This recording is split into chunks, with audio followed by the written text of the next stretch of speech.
Salam alaikum Mazur Fillaoun, bonjour.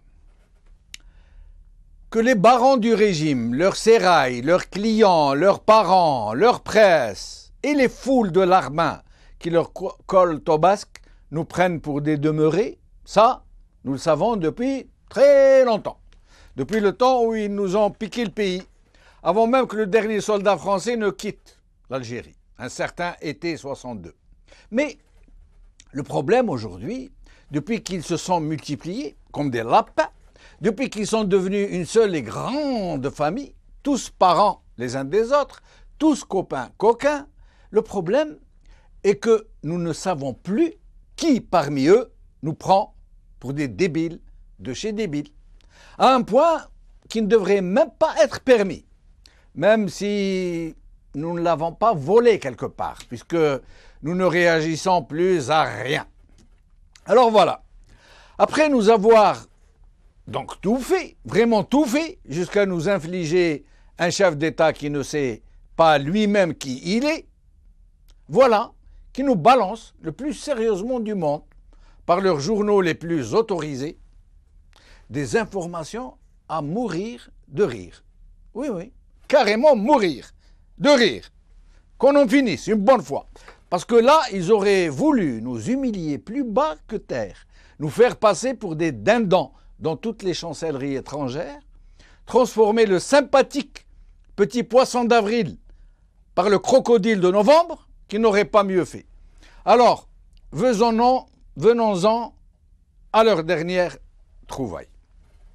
Voilà comment ils nous farcissent le mou. Cette fois-ci, ils nous ont donc dit carrément, dans des articles de presse qui pètent le plus grand sérieux, que 14 drones, pas une quinzaine, pas une dizaine, mais 14. Admirez la précision, parce qu'on ne plaisante pas avec le grand journalisme d'investigation. Donc, une escadrille de 14 drones a été envoyée sur la présidence de la République et sur le ministère de la Défense nationale pour les espionner. Précision de taille, on ne nous dit pas qu'il s'agit de petits jouets télécommandés, envoyés filmer des quartiers d'Alger. Non, on n'est pas là pour jouer. On nous dit, très sérieusement, qu'il s'agit de drones. On nous dit que leur mission était de filmer la présidence de la République et les Tagarins.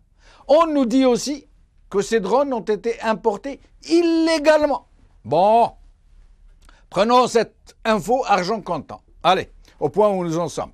Imaginons donc que ce sont bien des drones, et non pas de petits avions téléguidés, ni de quelconques aéronefs télépilotés pour la prise de photos ou d'images, mais que ce sont bel et bien des drones espions, pas des drones prédateurs, heureusement d'ailleurs.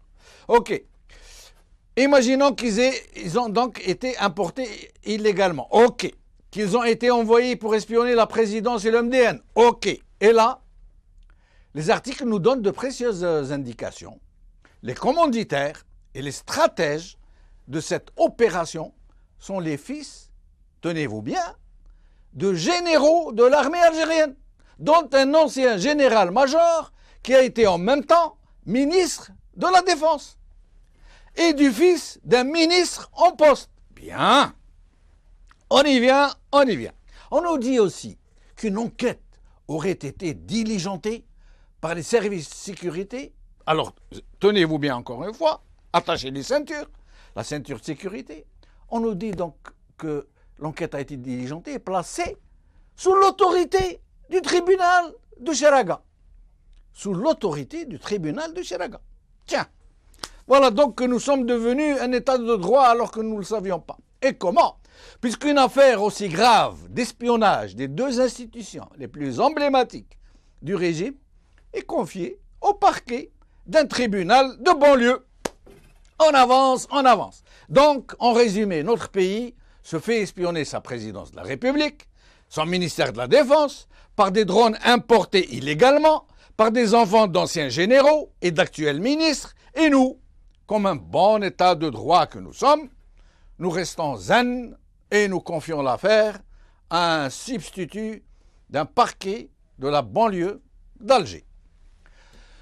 Venons-en maintenant à ce que l'on ne nous a pas dit.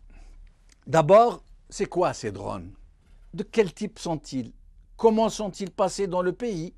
Qui est complice? Où se trouve leur centre de télécommandement? Combien ont-ils coûté? Là, motus et bouche cousue. Les dangereux terroristes et néanmoins fifis à leurs papounets chéris qui sont derrière cette grande opération ont-ils été arrêtés? Sinon, pourquoi ne l'ont-ils pas été? Sont-ils en fuite? Voulaient-ils perpétrer un coup d'État? Pourquoi voulaient-ils espionner la présidence et le ministère de la Défense? Et quoi espionner depuis des drones? Les cheminées, les toits, les jardins, les bâtiments? Pourquoi dans ce cas n'avoir pas juste recouru à Google Earth, où ils auraient juste pu avoir tout ça sans débourser un centime? Et même, qu'avaient-ils à faire d'informations aussi inutiles, puisque leurs parents sont au moins des généraux-majors, et l'un était ministre de la Défense, c'est-à-dire quelqu'un qui ne connaît pas seulement les cheminées, les toits et les jardins du MDN, mais même le code rouge du lancement de la bombe A. Bon, supposons, nous, pauvres ignares qui ne savons rien de rien, que les cheminées, les toits et les jardins du MDN et de la présidence recèlent de très grands secrets qui n'ont d'importance que pour les seuls initiés, qui ont la chance d'avoir des généraux et des ministres pour papa. Des secrets d'État tels que leur seule détention a permis de neutraliser l'État bouteflikien tout entier, puisque celui-ci n'a pas eu d'autre recours que de demander à des journaux autorisés de lancer l'alerte au sein du peuple et de confier l'affaire à un petit procureur de Charaga. Supposons. Donc, puisque nous en sommes là, c'est que le régime est sur le point de s'écrouler, non? Puisqu'il est démuni au point de ne pouvoir réagir qu'en vendant le tuyau à ces journaux autorisés et de déposer plainte comme le dernier des kidams. Et si ce n'est pas le cas, et que c'est juste une folie de journalistes farceurs, repris par d'autres journalistes farceurs, juste pour faire rigoler les chancelleries étrangères et nous faire passer pour des débiles de chez débiles. Depuis notre chef d'État jusqu'au gamin qui joue avec un jouet télépiloté que son papa lui a acheté chez Carrefour. Alors, pourquoi le ministre de la Presse, celui qui passe son temps habituellement à parler de déontologie, de professionnalisme, d'éthique et de sérieux, pourquoi n'a-t-il pas dit un mot, un seul mot? Pourquoi laisse-t-il les journaux, y compris celui où il écrit lui-même sous un pseudo, pourquoi les laisse-t-il humilier ainsi tout un peuple, se moquer de lui sans bouger une oreille? En attendant que le pays se prenne un camion dans la figure dans l'indifférence générale et conviviale, pendant que nous devenons la risée du monde, les uns et les autres, ceux-là même qui nous refilent ces bobards de drones, s'installent de vraies stations d'écoute parallèles, hors du contrôle des institutions, pour s'espionner les uns les autres. Inutile de préciser que ceux qui leur installent ces structures d'écoute illégales relèvent de puissances étrangères. Les mêmes qui décident qui doit être le chef de l'État algérien, qui doit monter en grade et qui doit dégager. Les mêmes qui décident de tout, désormais, dans leur pays de Kokani. Et pas un seul journal autorisé ne vous parlera de ça. Aujourd'hui, TSA, des drones auraient-ils survolé la présidence et le MDN?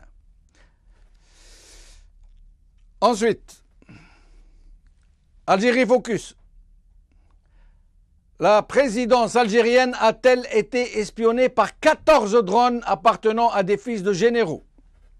Algérie 2014, des drones auraient survolé la présidence et le MDN. Avec nous aujourd'hui, pour parler de cette hallucination collective, Yahya Bounoir, opposant et journaliste, et Brahim Younsi, opposant, président de l'UDM.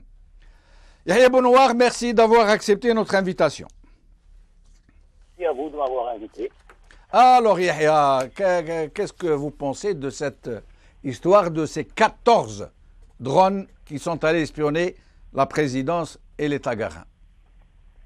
Oui, il y a un élément que vous n'avez pas donné avec précision dans l'introduction, c'est que c'est le journal Nahar qui a publié cette information. Donc, journal piloté indirectement par le frère du chef de l'État. Ça, c'est pas innocent. J'ai un petit peu cherché des informations sur cette histoire et on m'a dit qu'effectivement, et ça s'est vérifié, que la télévision Nahar avait utilisé des images de drones dans son habillage pour ses émissions. Et que donc il y a bien des drones, des caméras, des petits drones, juste pour filmer. Et que donc Nahar sait très bien, Nahar a loué ses services à une entreprise qui appartient aux fils de généraux. Un est clairement identifié, c'est Khaled Bezzar. Un autre en activité, et donc il semblerait que ce soit le général Tartag, actuellement conseiller du chef de l'État. Un autre est à peu près clairement identifié, puisque c'est le fils d'un ministre en place, chef de parti politique, donc il s'agit vraisemblablement de Ammar Houl, et puis un parlementaire dont on ne cite pas le nom.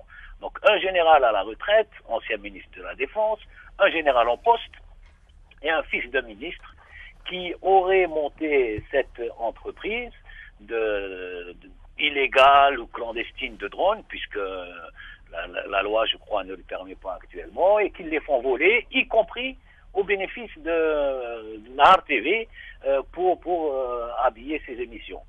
On est dans une comédie à l'italienne des années 30, où effectivement on se moque des gens.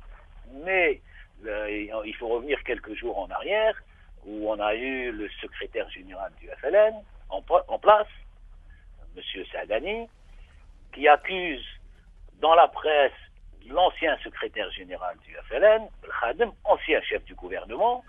Il y a 3 mois, il était ministre conseiller du chef de l'État, qui l'accuse d'atteinte à la stabilité de l'État. C'est-à-dire c'est plus des jeunes militants qui se disputent entre eux. On est dans les hautes sphères du pouvoir, où ils se balancent. Avant, ils s'accusaient de corruption, et maintenant, ils sont en train de s'accuser les uns des autres, les autres de trahison et d'espionnage.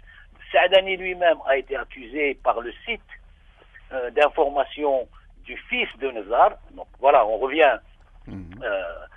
A été accusé dans ce site d'être un agent de la DGSE française et de Bernard Bajolet, le patron, qui était anciennement ambassadeur à Alger et qui l'aurait aidé pour obtenir sa carte de séjour en France. Donc voilà, c'est très très haut dans les sphères de l'État, et ça s'accuse maintenant, chacun accuse l'autre de trahison et d'être un agent de l'étranger. C'est incroyable. Et donc, très grave pour le pays. C'est-à-dire, est-ce que vous imaginez si ça se passait en France ou dans un autre pays où des gens de ce niveau-là s'accusaient les uns des autres? On ne peut même pas imaginer. Restez avec nous, Yahya. Brahim Younsi, merci de nous avoir rejoints. Je vous remercie de m'avoir invité. Merci. Alors, Sibrahim, que vous inspire cette... je ne sais pas comment la qualifier. Je vous ai écouté, j'ai écouté M. Yahya Bounoir. C'est le marécage. Ouais. C'est le marécage, c'est le marigot. Ouais. C'est assez surprenant. Moi, je suis estomaqué. D'ailleurs, toute cette histoire-là, prêterait à rire, effectivement, comme vous le disiez très justement, prêterait à rire et à la dérision, effectivement. Si elle n'était pas grave, parce qu'elle est très grave, cette affaire. Ouais.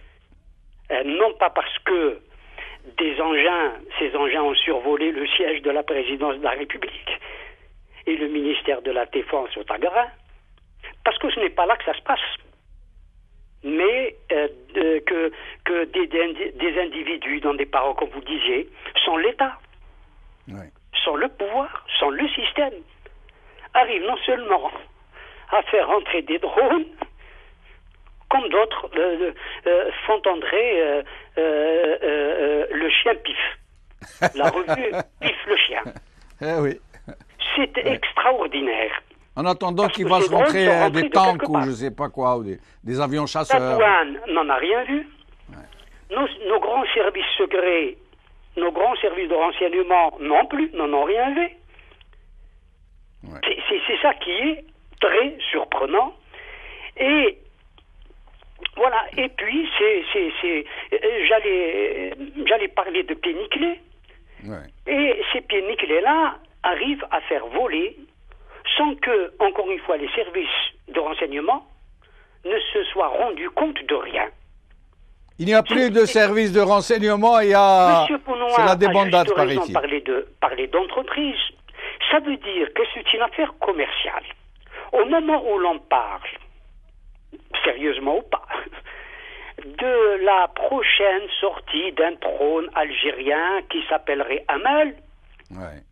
voilà que la concurrence, voilà que du lobbying commence. Oui, mais moi, je mettrais ma main au feu que ces fameux drones, ça doit être des petits aéronefs jouets qui se vendent à Carrefour. Je suis entièrement d'accord. Ouais, je suis sûr que c'est pas plus que ça. Mais moi, je comprends pas, c'est comment une telle affaire a été qui a été reprise par des journaux à grand tirage, avec le plus grand sérieux du monde. Comment cette affaire atterrit au parquet de Chiraga? C'est là que là où je freine ABS, je comprends plus rien. Je suis entièrement d'accord avec vous. Donc une autre explication, c'est la rébellion, c'est une jacquerie d'enfants de généraux contre leur papa. Ah, vous m'en direz tant.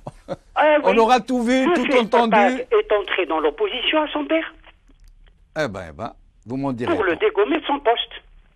Mais écoutez, nous sommes dans l'aberration. Oui, à partir du moment où on nous raconte des salades comme ça, Nous sommes dans l'aberration la plus totale. Ouais. C'est incroyable, hein. C'est quand même incroyable, hein. C'est... Il faut se poser cette question. Le fils Tartag contre son père, le fils Nzar contre son père, et voilà. Et les fils à papa veulent prendre le... Moi, ça m'a rappelé la guerre des boutons. La querelle, oui, c'est la guerre des boutons actualisée au moment, quoi. Qui Voilà. arrachera le premier les bretelles Les boutons de l'autre pour lui faire tomber le pantalon. Absolument, voilà. absolument. Ça m'a rappelé tout à fait, cette affaire-là m'a rappelé la guerre des boutons.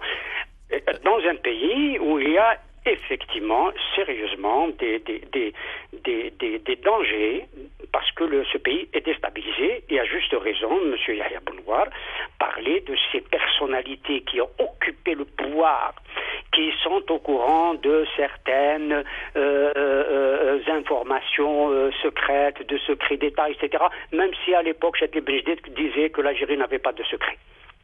Oui. Restez avec nous, Ibrahim.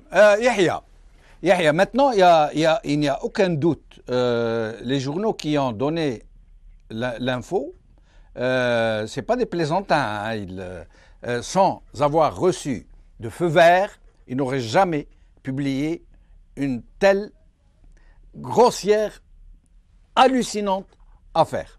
Donc, il y a eu des directives pour faire publier une telle information. Pourquoi, selon vous, quel est le but recherché d'une telle farce? Il peut y avoir plusieurs... Bon, le journal d'origine, c'est clair. Celui qui le reprend en premier, vous avez cité PSA, qui est quasiment dirigé en sous-main par le Saïd Bouteflika, donc c'est clair. Où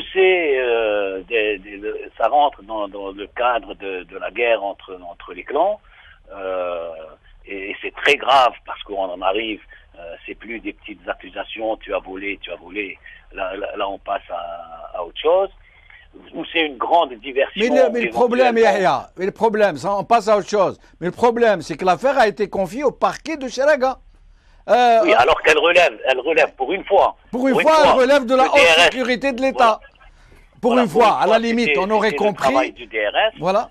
Au lieu d'aller surveiller les militants et les syndicalistes, ça c'est son travail. Eh bien, voilà. On le confie à Chiraga parce que Chiraga, donc ce serait en dehors d'Alger, ce serait même plus la police mais la gendarmerie. C'est vraiment de la tchouk-tchouka algérienne.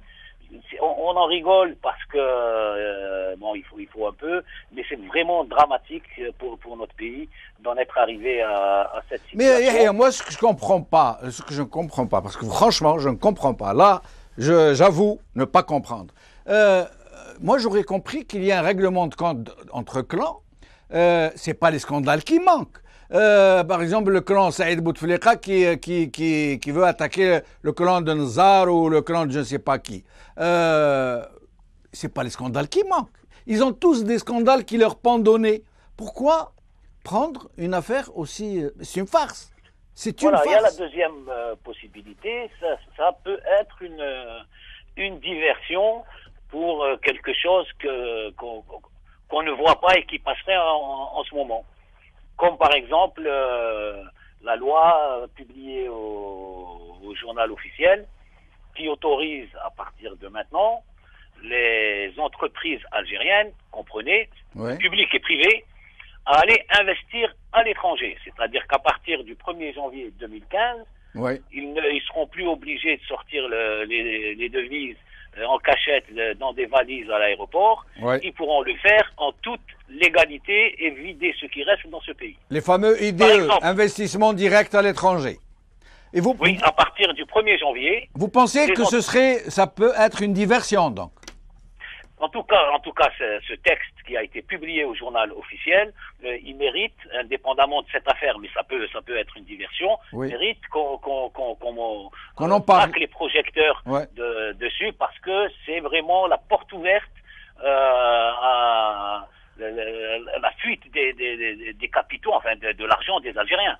Oui, mais bon, ça date pas d'hier, sauf qu'ils sont en train d'officialiser un peu. Ils vont en arriver au 51-49. Ils ont déjà annoncé la couleur et d'autres choses suivront. Mais cette histoire de drones importés illégalement qui vont espionner la présidence et le ministère de la Défense nationale, c'est des enfants de caciques de très haut niveau, de grands barons du régime. Et l'affaire finalement est confiée au parquet de Chieraga. C'est Brahim Younsi. On est dans le burlesque total. On est dans le burlesque total. C'est Brahim. Je trouve plus mes mots. Je m'excuse, franchement. Vous avez une lecture, vous avez quelque chose à suggérer, comme le dit Bonouar, peut-être une diversion, peut-être qu'ils sont en train de nous occuper pour faire passer autre chose de plus gros, de plus tragique. Votre avis? Dérision, mais elle est très grave. Qu'elle arrive à un moment, Monsieur Yahya Bonouar a parfaitement aussi raison quand il parle de ce texte de loi qui vient d'être publié. Mais il y a aussi la chute, si nous voulons aller plus loin, la chute des prix du pétrole auront des conséquences, et nous en avons déjà parlé tous les deux, Monsieur Benchenouf, sur votre télé. De l'avenir sombre des vaches maigres que le peuple algérien va hélas vivre, parce qu'il s'agira d'appauvrir encore les plus pauvres d'entre les Algériens, parce que les prix vont grimper, parce que les ressources financières se sont amoindries, etc., etc. Mais au-delà de ça, c'est vrai que la question est très importante pour ceux qui veulent avoir des responsabilités dans ce pays, parce que ces drones-là, comme vous le disiez tout à l'heure, c'est de petits engins qui sont là pour prendre des photos, mais si des engins comme ça ont pu survoler ce type de site, ils auraient pu aussi porter atteinte à des sites beaucoup plus sensibles. Quand je parle de sites beaucoup plus sensibles, par exemple des usines de liquéfaction de gaz, par exemple des oléoducs, des gazoducs, etc., etc. Et il y a des sites encore beaucoup plus sensibles que cela. C'est ça qui est effrayant, c'est-à-dire que la sécurité du pays est à volo. Ça veut dire que n'importe qui peut venir survoler le territoire national. C'est Brahim. Est-ce que ces jeunes fils de généraux n'ont pas voulu peut-être faire exprès pour alerter les gens, pour dire ils ont démantelé le DRS. Regardez, maintenant, ils sont même plus capables de surveiller leur présidence et leur ministère de la Défense. Peut-être que ça a été fait dans ce sens. toutes les lectures peuvent être faites parce que nous ne disposons pas de toutes les informations, de tous les paramètres qui nous permettraient de faire des analyses au plus près, plus justes. Seulement, nous inquiétons et c'est notre droit et notre devoir de nous inquiéter de ce qui se passe comme acteurs politiques, comme citoyens, etc. Et les citoyens devraient effectivement s'en inquiéter parce qu'il y a des dangers sur ce territoire et n'importe qui peut faire voler n'importe quoi, peut faire exploser ce qu'il veut de l'extérieur. D'ailleurs, il y a quelques années, souvenez-vous, et ça c'était encore du sérieux, des avions, et ça c'était pas des drones, des avions d'observation israéliens avaient survolé le territoire algérien et ils peuvent avoir reçu l'autorisation du pouvoir de l'époque. C'est possible. Et pour aller prendre des photos du siège de l'OLP à Tunis. Et à la suite de cela, un des grands dirigeants de l'OLP a été assassiné. Absolument. Donc c'est une affaire très très très sérieuse. C'est une affaire très sérieuse. En dépit effectivement, comme nous le disions tout à l'heure, que ça peut prêter à rire, ça peut prêter à dérision, ça peut. Mais au fond, quand on va plus loin, on réfléchit aux conséquences que pourraient avoir des opérations comme celle-là. Bien, on a froid au dos. Merci Ibrahim Younsi, en espérant vous revoir bientôt. Yahya Bonouar, un dernier mot en 1 minute à peu près. Oui, juste pour dire qu'il y a le dicton qui dit qu'un train peut en cacher un autre. Dans cette affaire, j'ai bien l'impression qu'un drone peut en cacher plusieurs autres. Voilà. On ne peut pas mieux dire. On peut pas mieux dire. Merci Yahya Bonouar. Merci Ibrahim Younsi. Donc, je rappelle l'information rapportée par des journaux à fort tirage et des journaux en ligne qui n'ont pas été démentis de la plus petite façon. 14 drones, ça veut dire observer, remarquer, admirer la précision. 14 drones, une escadrille de 14 drones a espionné la présidence de la République et le ministère de la Défense nationale. Réaction des autorités de l'État, des plus hautes autorités de l'État. L'enquête a été confiée au parquet de Cheraga. Cette émission est maintenant terminée. Merci de l'avoir suivie. Salam alaikum. À demain.